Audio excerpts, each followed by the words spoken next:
This evening, here's our first story for the evening. Street protesters in a small town in Saratov region are calling for people from the Caucasus to be expelled from that area. It's the fourth day of protests, which began after a Chechen teenager allegedly stabbed a local man to death. Yesterday, thousands of people blocked a motorway, while one group tried to set fire to a cafe where these people from the Caucasus region in Russia meet up. And that is not the only place where ethnic tensions are escalating. In Yekaterinburg, there were mass protests after police let go an Uzbek man who hit and seriously injured a boy while reversing his car. But as the protest became larger, police eventually did arrest the man. Let's get the very latest on both of those stories now. Let's talk to Prime Time's Roman Kosarev. Roman, lots to talk about here. First off, just remind us what initially led to those protests in the Saratov region. Of course, Neil, well, the mass protests in the Saratov region in the town of Pugachov, they occurred when a 16-year-old boy allegedly killed a 20-year-old paratrooper after a brawl outside of a nightclub. Now, the fight began after the suspect, who is of Chechen origin, apparently began flirting with the victim's girlfriend. So a quarrel took place, and then the guys decided to meet a week later to figure everything out in the fight, and the outcome of that was lethal stabbing of the paratrooper with a scalpel, and the man actually died on the way to the hospital from multiple wounds. Now, that occurred on the 6th of July, and the very next day local residents staged a mass protest that lasted for a few days. I believe it was at least 4 days. Now, their demands are that all ethnic Chechens must leave the region immediately and unconditionally. Doesn't matter whether they have radical views or they abide by the law or not. They said all the Chechens must leave the area. And the authorities, on the other hand, they're saying they will not let the locals resort to lynching, and they're trying to control the situation. Meanwhile, the leaders of the Chechen diaspora in Chechen community in the Saratov region, they claim they have already sent away all of those young men of Chechen origin who are, quote, hard to control and have radical views, unquote. Roman, what are investigators saying about all of this?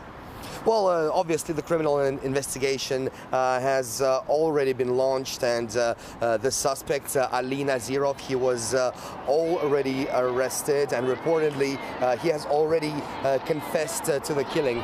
Meanwhile, the police there in Saratov, they said they have questioned 15 witnesses already, and at the moment, members of the Chechen community, well, they claim it was them that arrested Ali Nazirov, and they delivered him to the authorities, forcing him to confess. Now, at the moment, there's some very, very heavy policing there in Pugachov and in and around the town. There's been a universal ban on the sales of alcohol in the area as well, and Russian Federal Migration Service in the area, they're of course right now busy raiding not just the illegal immigrants, but raiding those Russians that have that don't have local registration papers. And Roman, moving on to Yekaterinburg, what was it that led to the escalation in tensions there?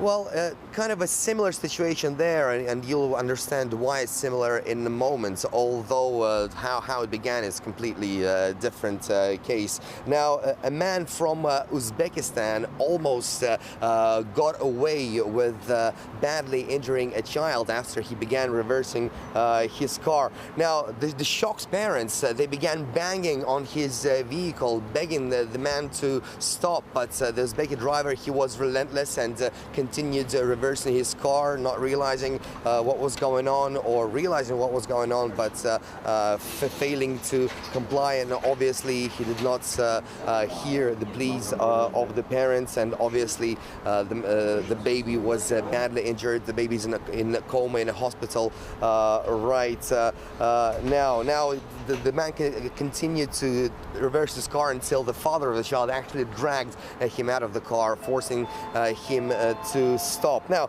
the similarity there is that the local residents are trying to make sure that this driver does not get away without punishments from this situation, and obviously they staged a mass protest as well, and that occurred after the man was let go from the police station after paying a simple fine. Mind you, the authorities are saying that that fine was for something else, and he has not been arraigned for the other crime just yet. Now, the protest, the people, they felt they needed these protests because the man, the Uzbeki driver, was kind of familiar with arresting police officers that arrived on the scene, and people were basically afraid of a corruption case taking place in that situation. So after the man was let go, they took to the streets and